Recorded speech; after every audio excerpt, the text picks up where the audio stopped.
ಆತ್ಮೀಯ ವಿದ್ಯಾರ್ಥಿಗಳೇ, 10ನೇ ತರಗತಿಯ ವಿಜ್ಞಾನ ವಿಷಯದ ಅಧ್ಯಾಯ 5 ಜೀವಕ್ರಿಯೆಗಳು ಅಧ್ಯಾಯದ ರಿವಿಷನ್.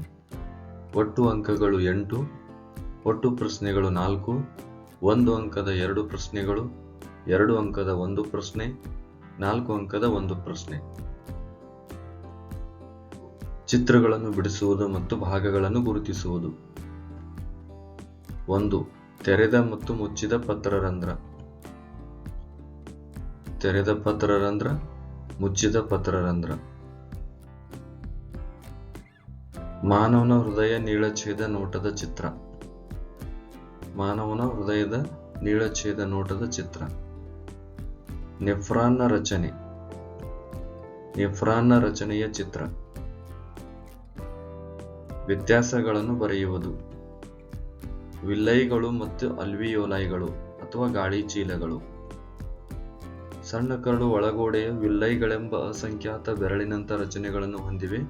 ಅವು ಆಹಾರವನ್ನು ಹೀರಿಕೊಳ್ಳಲು ಬೇಕಾದ ಮೇಲ್ಮೈ ಪ್ರದೇಶವನ್ನು ಹೆಚ್ಚಿಸುತ್ತವೆ. ವಿಲ್ಲೈಗಳು ರಕ್ತನಾಳಗಳಿಂದ ಸಮೃದ್ಧವಾಗಿದ್ದು, ಅವು ಹೀರಿಕೊಂಡ ಆಹಾರವನ್ನು ರಕ್ತವು ದೇಹದ ಪ್ರತಿಯೊಂದು ಜೀವಕೋಶಕ್ಕೆ ತೆಗೆದುಕೊಂಡು ಹೋಗುತ್ತದೆ. ಅಲ್ಲಿ ಅದು ಶಕ್ತಿ ಪಡೆಯಲು, ಹೊಸ ಅಂಗಾಂಶಗಳನ್ನು ನಿರ್ಮಿಸಲು ಮತ್ತು ಹಳೆಯ ಅಂಗಾಂಶಗಳ ದುರಸ್ತಿಗೆ ಬಳಕೆಯಾಗುತ್ತದೆ. ಶ್ವಾಸಕೋಶದಲ್ಲಿ ಬಲೂನಿನಂಥ ರಚನೆಗಳಿವೆ. ಇವುಗಳಿಗೆ ಅಲ್ವಿಯೋಲೈಗಳು ಅಥವಾ ಗಾಳಿಗೂಡುಗಳು ಎನ್ನುವರು. ನಾವು ಉಸಿರಾಡುವ ಗಾಳಿ ಮತ್ತು ನಮ್ಮ ದೇಹದ ರಕ್ತದ ನಡುವೆ ಅನಿಲಗಳ ವಿನಿಮಯಕ್ಕೆ ಸುಲಭಗೊಳಿಸುತ್ತದೆ. ತೆಗೆದುಕೊಂಡ ಗಾಳಿಯಲ್ಲಿನ ಆಮ್ಲಜನಕ ರಕ್ತಕ್ಕೆ ವಿಸರಣೆಗೊಳ್ಳುತ್ತದೆ. ಇಂಗಾಲದ ಡೈಆಕ್ಸೈಡ್ ರಕ್ತದಿಂದ ಅಲ್ವಿಯೋಲೈಗಳಿಗೆ ವಿಸರಣೆಗೊಳ್ಳುತ್ತವೆ. ವಾಯುವಿಕ ಮತ್ತು ಅವಾಯುವಿಕ ಉಸಿರಾಟ. ವಾಯುವಿಕ ಉಸಿರಾಟ ಆಕ್ಸಿಜನ್ ಉಪಸ್ಥಿತಿಯಲ್ಲಿ ನಡೆಯುತ್ತದೆ. ಅವಾಯುವಿಕ ಆಕ್ಸಿಜನ್ ಅನುಪಸ್ಥಿತಿಯಲ್ಲಿ ನಡೆಯುತ್ತದೆ. ವಾಯುವಿಕ ಮೈಟೊಕಾಂಡ್ರಿಯಾದಲ್ಲಿ ನಡೆಯುತ್ತದೆ. ಅವಾಯುವಿಕ ಈಸ್ಟ್ ಕೋಶಗಳಲ್ಲಿ ನಡೆಯುತ್ತದೆ. ವಾಯುವಿಕ ಹೆಚ್ಚು ಶಕ್ತಿ ಬಿಡುಗಡೆಯಾಗುತ್ತದೆ. ಅವಾಯುವಿಕ ಕಡಿಮೆ ಶಕ್ತಿ ಬಿಡುಗಡೆಯಾಗುತ್ತದೆ. ವಾಯುವಿಕ ಉಸಿರಾಟದ ಅಂತಿಮ ಉತ್ಪನ್ನಗಳು ಕಾರ್ಬನ್ ಡೈಆಕ್ಸೈಡ್, ನೀರು. ಅವಾಯುವಿಕ ಉಸಿರಾಟದ ಅಂತಿಮ ಉತ್ಪನ್ನಗಳು ಕಾರ್ಬನ್ ಡೈಆಕ್ಸೈಡ್ ಮತ್ತು ಎಥೆನಾಲ್. ರಕ್ತ ಮತ್ತು ದುಗ್ಧರಸ. ರಕ್ತವು ಕೆಂಪು ಬಣ್ಣ ಹೊಂದಿದೆ. ರಕ್ತವು ದ್ರವ ಭಾಗವಾಗಿದೆ. ಪ್ಲಾಸ್ಮಾ ಮತ್ತು ಘನ ಘಟಕಗಳು ಮತ್ತು ರಕ್ತ ಕಣಗಳನ್ನು ಹೊಂದಿರುತ್ತದೆ. ಕೆಂಪು ರಕ್ತ ಕಣ, ಬಿಳಿ ರಕ್ತ ಕಣ ಮತ್ತು ಕಿರುತಟ್ಟೆಗಳನ್ನು ಹೊಂದಿದೆ. ದುಗ್ಧರಸ ರಕ್ತದಲ್ಲಿನ ಪ್ಲಾಸ್ಮಾದಂತೆ ಇರುತ್ತದೆ, ಆದರೆ ಬಣ್ಣರಹಿತವಾಗಿದೆ. ಇದನ್ನು ದುಗ್ಧರಸ ಅಥವಾ ಅಂಗಾಂಶ ದ್ರವ ಎನ್ನುವರು. ಲೋಮನಾಳಗಳ ಭಿತ್ತಿಯಲ್ಲಿ ಕಂಡುಬರುವ ರಂಧ್ರಗಳ ಮೂಲಕ ಸ್ವಲ್ಪ ಪ್ರಮಾಣದ ಪ್ಲಾಸ್ಮಾ, ಪ್ರೋಟೀನ್ಗಳು ಮತ್ತು ರಕ್ತ ಜೀವಕೋಶಗಳು ಅಂಗಾಂಶಗಳಲ್ಲಿನ ಅಂತರ್ಕೋಶೀಯ ಅವಕಾಶಗಳೊಳಗೆ ಪ್ರವೇಶಿಸಿ ಅಂಗಾಂಶ ದ್ರವ ಅಥವಾ ದುಗ್ಧರಸವನ್ನು ಉಂಟು ಮಾಡುತ್ತವೆ. ದುಗ್ಧರಸವು ಪ್ರತಿಕಾಯಗಳನ್ನು ಉತ್ಪಾದಿಸುತ್ತದೆ ಮತ್ತು ದೇಹಕ್ಕೆ ಅತಿಕ್ರಮಿಸಿ ಬಂದ ಬ್ಯಾಕ್ಟೀರಿಯಾಗಳು ಹಾಗೂ ಸೂಕ್ಷ್ಮ ಜೀವಿಗಳನ್ನು ನಾಶಪಡಿಸಿ ದೇಹಕ್ಕೆ ರಕ್ಷಣೆಯನ್ನು ಒದಗಿಸುತ್ತದೆ. ಅಪಧಮನಿಗಳು ಮತ್ತು ಅಭಿಧಮನಿಗಳು. ಅಪಧಮನಿಗಳು ಹೃದಯದಿಂದ ದೇಹದ ಎಲ್ಲಾ ಭಾಗಗಳಿಗೂ ರಕ್ತವನ್ನು ಸಾಗಿಸುತ್ತದೆ. ಅಭಿಧಮನಿಗಳು ದೇಹದ ಎಲ್ಲಾ ಭಾಗಗಳಿಂದ ಹೃದಯಕ್ಕೆ ರಕ್ತವನ್ನು ಸಾಗಿಸುತ್ತದೆ. ಅಪಧಮನಿಗಳು ದಪ್ಪ ಭಿತ್ತಿಯನ್ನು ಹೊಂದಿವೆ. ಅಭಿಧಮನಿಗಳು ತೆಳುವಾದ ಭಿತ್ತಿಯನ್ನು ಹೊಂದಿವೆ. ಅಪಧಮನಿಗಳು ಕವಾಟಗಳನ್ನು ಹೊಂದಿಲ್ಲ. ಅಭಿಧಮನಿಗಳು ಕವಾಟಗಳನ್ನು ಹೊಂದಿವೆ. ಕ್ಸೈಲಮ್ ಮತ್ತು ಫ್ಲೋಯಮ್. ಕ್ಸೈಲಮ್ ನೀರು ಮತ್ತು ಲವಣಗಳನ್ನು ಅಥವಾ ನೀರವಯವ ವಸ್ತುಗಳನ್ನು ಸಾಗಿಸುತ್ತದೆ. ಫ್ಲೋಯಮ್ ಆಹಾರ ಅಥವಾ ಸಾವಯವ ವಸ್ತುಗಳನ್ನು ಸಾಗಿಸುತ್ತದೆ. ಕ್ಸೈಲಮ್ ವಸ್ತುಗಳ ಹರಿವು ಏಕಮುಖವಾಗಿರುತ್ತದೆ. ಫ್ಲೋಯಮ್ ವಸ್ತುಗಳ ಹರಿವು ದ್ವಿಮುಖ, ಮೇಲ್ಮುಖ ಮತ್ತು ಕೆಳಮುಖ. ಕ್ಸೈಲಮ್ ಅಂಗಾಂಶ ಕ್ಸೈಲಮ್ ನಳಿಕೆಗಳು ಮತ್ತು ನಾಳಗಳು ಬೇರಿನಿಂದ ಕಾಂಡಕ್ಕೆ ವಸ್ತುಗಳನ್ನು ಸಾಗಿಸುತ್ತವೆ. ಫ್ಲೋಯಮ್ ಅಂಗಾಂಶ ಜರಡಿನಾಳ ಮತ್ತು ಸಂಗಾತಿ ಕೋಶಗಳು ವಸ್ತುಗಳನ್ನು ಎಲೆಗಳಿಂದ ಎಲ್ಲಾ ಭಾಗಗಳಿಗೂ ಸಾಗಿಸುತ್ತವೆ. ಕ್ಸೈಲಮ್ ಅಂಗಾಂಶದಲ್ಲಿ ಶೋಷಣೆ ಒತ್ತಡದಿಂದ ಕಾರ್ಯನಿರ್ವಹಣೆಯಾಗುತ್ತದೆ. ಫ್ಲೋಯಮ್ ಅಂಗಾಂಶದಲ್ಲಿ ಅಭಿಸರಣ ಒತ್ತಡದಿಂದ ಕಾರ್ಯನಿರ್ವಹಣೆಯಾಗುತ್ತದೆ. ವಿವರಿಸುವುದು.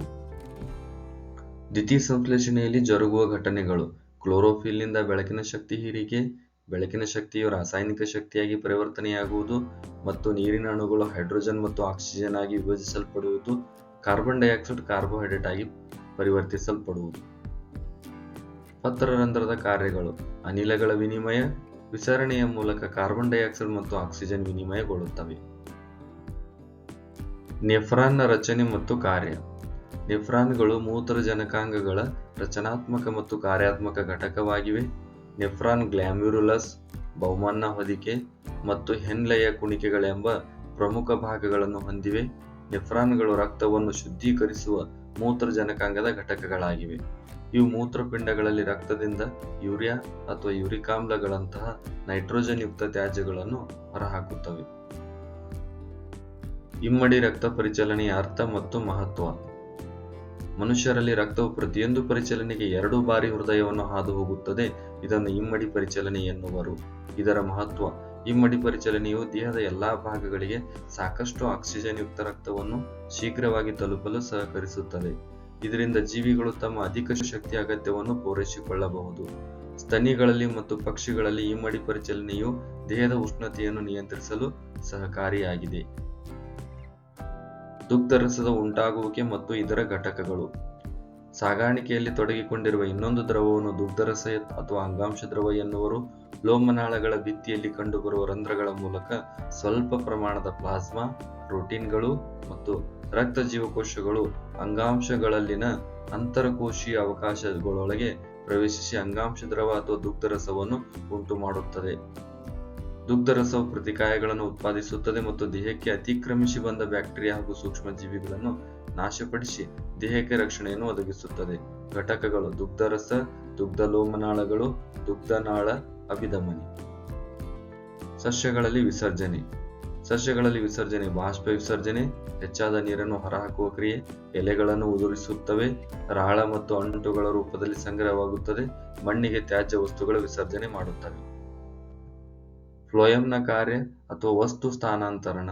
ದ್ಯುತಿಸಂಶ್ಲೇಷಣೆಯ ಉತ್ಪನ್ನಗಳು, ಅಮೈನೋ ಆಮ್ಲಗಳು ಮತ್ತು ಇತರ ವಸ್ತುಗಳನ್ನು ಫ್ಲೋಯಂ ಅಂಗಾಂಶವು ಎಲೆಗಳಿಂದ ಬೇರುಗಳು, ಹಣ್ಣುಗಳು ಮತ್ತು ಬೀಜಗಳಂಥ ಸಂಗ್ರಹಣಾ ಅಂಗಗಳಿಗೆ ಮತ್ತು ಬೆಳೆಯುತ್ತಿರುವ ಅಂಗಗಳಿಗೆ ಪೂರೈಸುತ್ತದೆ. ಆಹಾರ ವಸ್ತುಗಳ ಸ್ಥಾನಾಂತರಣ ಕ್ರಿಯೆಯು ಜೆರಡಿ ನಾಳದ ಪಾರ್ಶ್ವಸಂಗಾತಿ ಜೀವಕೋಶದ ಸಹಾಯದಿಂದ ಮೇಲ್ಮುಖ ಮತ್ತು ಕೆಳಮುಖ ಎರಡೂ ದಿಕ್ಕುಗಳತ್ತ ನಡೆಯುತ್ತದೆ. ನೀರು ಫ್ಲೋಯಂ ಅಂಗಾಂಶದೊಂದಿಗೆ ಪ್ರವೇಶಿಸಲು ಹಾಗೂ ಇತರ ವಸ್ತುಗಳ ಫ್ಲೋಯಂನಿಂದ ಬೇರೆ ಅಂಗಾಂಶಗಳಿಗೆ ಪ್ರವೇಶಿಸಲು ಅಭಿಸರಣ ಒತ್ತಡವು ಸಹಾಯ ಮಾಡುತ್ತದೆ. ಪೈರುವೇಟ್ನ ವಿಭಜನೆ. ಮೈಟೊಕಾಂಡ್ರಿಯಾ, ಸ್ನಾಯು ಕೋಶಗಳಲ್ಲಿ, ಈಸ್ಟ್ ಕೋಶಗಳಲ್ಲಿ. ಗ್ಲೂಕೋಸ್ 6 ಕಾರ್ಬನ್ ಅಣು, ಪೈರುವೇಟ್ 3 ಕಾರ್ಬನ್ ಅಣುವಾಗಿ ಕೋಶ ದ್ರವ್ಯದಲ್ಲಿ ವಿಭಜನೆಯಾಗುತ್ತದೆ. ಪೈರುವೇಟ್ ಮೈಟೊಕಾಂಡ್ರಿಯಾದಲ್ಲಿ ಆಕ್ಸಿಜನ್ ಉಪಸ್ಥಿತಿಯಲ್ಲಿ ನಡೆಯುತ್ತದೆ. ಅಂತಿಮ ಉತ್ಪನ್ನಗಳು ಕಾರ್ಬನ್ ಡೈಆಕ್ಸೈಡ್ ಪ್ಲಸ್ ನೀರು ಪ್ಲಸ್ ಶಕ್ತಿ ಬಿಡುಗಡೆಯಾಗುತ್ತದೆ. ಇದು ವಾಯುವಿಕ ಉಸಿರಾಟವಾಗಿದೆ. ಸ್ನಾಯು ಕೋಶಗಳಲ್ಲಿ ಆಕ್ಸಿಜನ್ ಕೊರತೆಯಾದಾಗ ಲ್ಯಾಕ್ಟಿಕ್ ಆಮ್ಲ ಪ್ಲಸ್ ಶಕ್ತಿ ಬಿಡುಗಡೆಯಾಗುತ್ತದೆ. ಪೈರುವೇಟ್ ಈಸ್ಟ್ ಕೋಶಗಳಲ್ಲಿ ಆಕ್ಸಿಜನ್ ಅನುಪಸ್ಥಿತಿಯಲ್ಲಿ ಎಥನಾಲ್, ಕಾರ್ಬನ್ ಡೈಆಕ್ಸೈಡ್ ಮತ್ತು ಶಕ್ತಿ ಬಿಡುಗಡೆಯಾಗುತ್ತದೆ. ಇದನ್ನು ಅವಾಯುವಿಕ ಉಸಿರಾಟ ಕ್ರಿಯೆ ಎಂದು ಕರೆಯುತ್ತಾರೆ. ವಿವಿಧ ಜೀರ್ಣ ಗ್ರಂಥಿಗಳು, ಅವುಗಳಿಂದ ಸ್ರವಿಕೆಯಾಗುವ ಜೀರ್ಣರಸಗಳು ಅಥವಾ ಕಿಣ್ವಗಳು. ಅಮೈಲೇಸ್, ಟ್ರಿಪ್ಸಿನ್, ಪಿತ್ತರಸ, ಪೆಪ್ಸಿನ್. ಅಮೈಲೇಸ್ ಕಿಣ್ವ ಸಂಕೀರ್ಣ ಪಿಷ್ಟ ಆಹಾರವನ್ನು ಸರಳ ಸಕ್ಕರೆ ಅಣುಗಳಾಗಿ ವಿಭಜಿಸುತ್ತದೆ. ಸಣ್ಣ ಕರುಳಿನಲ್ಲಿ ಕಂಡುಬರುವ ಟ್ರಿಪ್ಸಿನ್ ಪ್ರೋಟೀನ್ ಅನ್ನು ಜೀರ್ಣಿಸಲು ಸಹಾಯ ಮಾಡುತ್ತದೆ.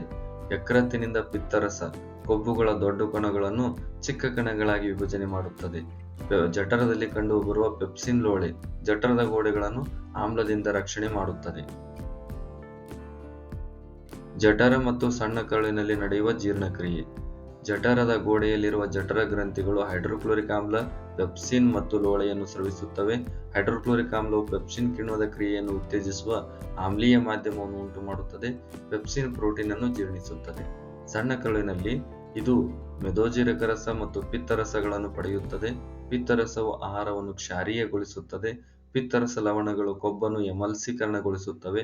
ಮೆದೋಜೀರಕ ರಸದಲ್ಲಿರುವ ಟ್ರಿಪ್ಸಿನ್ ಪ್ರೋಟೀನ್ ಅನ್ನು ಜೀರ್ಣಿಸಲು ಸಹಾಯ ಮಾಡುತ್ತದೆ. ಲೈಪೇಜ್ ಎಮಲ್ಸೀಕರಣಗೊಂಡ ಕೊಬ್ಬನ್ನು ವಿಭಜಿಸಲು ಸಹಾಯ ಮಾಡುತ್ತದೆ. ಸಣ್ಣ ಕರುಳಿನ ಗ್ರಂಥಿಗಳು ಸ್ರವಿಸುವ ಕರುಳಿನ ರಸದಲ್ಲಿರುವ ಕಿಣ್ವಗಳು ಪ್ರೋಟೀನ್ಗಳನ್ನು ಅಮೈನೋ ಆಮ್ಲಗಳಾಗಿ, ಸಂಕೀರ್ಣ ಕಾರ್ಬೋಹೈಡ್ರೇಟ್ಗಳನ್ನು ಗ್ಲುಕೋಸ್ ಆಗಿ, ಕೊಬ್ಬುಗಳನ್ನು ಕೊಬ್ಬಿನಾಮ್ಲ ಮತ್ತು ಗ್ಲಿಸರಾಲ್ಗಳಾಗಿ ಪರಿವರ್ತಿಸುತ್ತವೆ. ಸಸ್ಯಗಳಲ್ಲಿ ನೀರಿನ ಮೇಲ್ಮುಖ ಸೆಳೆತದ ಮೇಲೆ ಬಾಷ್ಪ ವಿಸರ್ಜನೆಯ ಪ್ರಭಾವ. ಸಸ್ಯದ ಎಲ್ಲಾ ಭಾಗಗಳು ತಲುಪುವ ನೀರು ಸಾಗಿಸುವ ಕಾಲುವೆಗಳ ನಿರಂತರ ವ್ಯವಸ್ಥೆಯನ್ನು ನಿರ್ಮಿಸಲು ಝೈಲಮ್ ಅಂಗಾಂಶದಲ್ಲಿ ಬೇರು, ಕಾಂಡ ಮತ್ತು ಎಲೆಗಳ ನಳಿಕೆಗಳು ಮತ್ತು ಟ್ರೆಕಿಡ್ಗಳು ಪರಸ್ಪರ ಸಂಪರ್ಕ ಹೊಂದಿವೆ. ಬಾಷ್ಪ ವಿಸರ್ಜನೆ ಪತ್ರರಂಧ್ರಗಳ ಮೂಲಕ ನಷ್ಟವಾದ ನೀರು ಎಲೆಗಳಲ್ಲಿ ಶೋಷಣೆಯನ್ನು ಉಂಟು ಮಾಡುತ್ತದೆ ಮತ್ತು ನೀರಿನ ಸ್ತಂಭವನ್ನು ಉಂಟು ಮಾಡುತ್ತದೆ. ಇದು ನೀರು ಮತ್ತು ಅದರಲ್ಲಿ ಕರಗಿರುವ ಲವಣಗಳ ಹೀರುವಿಕೆ ಮತ್ತು ಅವುಗಳ ಮೇಲ್ಮುಖ ಚಲನೆಗೆ ಬಲವನ್ನು ಒದಗಿಸುತ್ತದೆ. ಕಾರಣ ಕೊಡಿ. ಜಲಚರಗಳ ಉಸಿರಾಟದ ದರವು ನೆಲವಾಸಿ ಜೀವಿಗಳಿಗಿಂತಲೂ ಅಧಿಕ.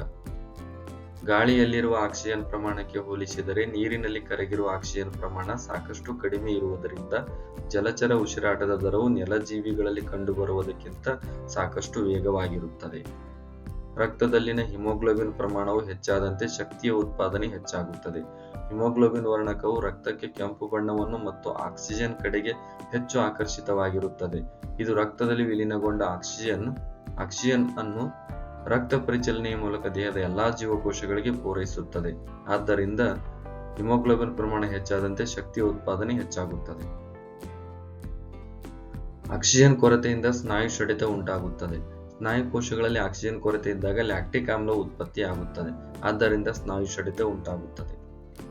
ಸಸ್ಯಾಹಾರಿಗಳು ಸಣ್ಣ ಕರಳು ಮಾಂಸಾಹಾರಿಗಳ ಕರಳುಗಿಂತಲೂ ಉದ್ದವಾಗಿರುತ್ತದೆ. ಹುಲ್ಲು ತಿನ್ನುವ ಜೀವಿಗಳು ಉದ್ದ ಸಣ್ಣ ಕರಳು ಸೆಲ್ಯುಲೋಸ್ ಜೀರ್ಣಿಸುವ ಸಲುವಾಗಿ.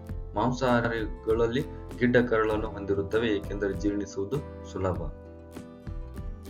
ವ್ಯಾಖ್ಯಾನಿಸುವುದು. ಬಾಷ್ಪ ವಿಸರ್ಜನೆ ವಾತಾವರಣಕ್ಕೆ ತೆರೆದ ಸಸ್ಯ ಭಾಗಗಳಿಂದ ನೀರು ಆವಿ ರೂಪದಲ್ಲಿ ನಷ್ಟವಾಗುವುದನ್ನು ಬಾಷ್ಪ ವಿಸರ್ಜನೆ ಎನ್ನುವರು.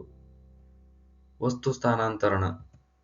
ಸಸ್ಯಗಳ ಆಹಾರ ವಸ್ತುಗಳ ಸ್ಥಾನಾಂತರಣ ಕ್ರಿಯೆಯು ಫ್ಲೋಯಂ ಅಂಗಾಂಶದಲ್ಲಿ ಜರುಗುತ್ತದೆ. ಆಹಾರ ಮತ್ತು ಇತರ ವಸ್ತುಗಳ ಸ್ಥಾನಾಂತರಣವು ಜರಡಿನಾಳದ ಬಾಷ್ಪ ಸಂಗಾತಿ ಜೀವಕೋಶದ ಸಹಾಯದಿಂದ ಮೇಲ್ಮುಖ ಮತ್ತು ಕೆಳಮುಖ ಎರಡೂ ದಿಕ್ಕುಗಳತ್ತ ನಡೆಯುತ್ತದೆ. ಅಭಿಸರಣ ಒತ್ತಡದಿಂದ ಈ ಕ್ರಿಯೆ ಸಾಧಿಸಲಾಗುತ್ತದೆ. ದುಗ್ಧರಸ ರಕ್ತದಲ್ಲಿ ಪ್ಲಾಸ್ಮಾದಂತೆ ಇರುತ್ತದೆ, ಆದರೆ ಬಣ್ಣರಹಿತವಾಗಿದ್ದು ಕಡಿಮೆ ಪ್ರೋಟೀನ್ ಹೊಂದಿರುತ್ತದೆ. ಅಭಿಸರಣ ಒತ್ತಡ. ಆಹಾರ ಮತ್ತು ಇತರ ವಸ್ತುಗಳ ಸ್ಥಾನಾಂತರಣವು ಜರಡಿನಾಳದ ಬಾಷ್ಪ ಸಂಗಾತಿ ಜೀವಕೋಶದ ಸಹಾಯದಿಂದ ಮೇಲ್ಮುಖ ಮತ್ತು ಕೆಳಮುಖ ಎರಡೂ ದಿಕ್ಕುಗಳತ್ತ ನಡೆಯುತ್ತದೆ. ಅಭಿಸರಣ ಒತ್ತಡದಿಂದ ಈ ಕ್ರಿಯೆ ಸಾಧಿಸಲಾಗುತ್ತದೆ. ವಿಸರ್ಜನೆ ಹಾನಿಕಾರಕ ಚಯಾಪಚಯ ತ್ಯಾಜ್ಯಗಳನ್ನು ದೇಹದಿಂದ ಹೊರಹಾಕುವ ಜೈವಿಕ ಪ್ರಕ್ರಿಯೆಯನ್ನು ವಿಸರ್ಜನೆ ಎನ್ನುವರು. ಧನ್ಯವಾದಗಳು.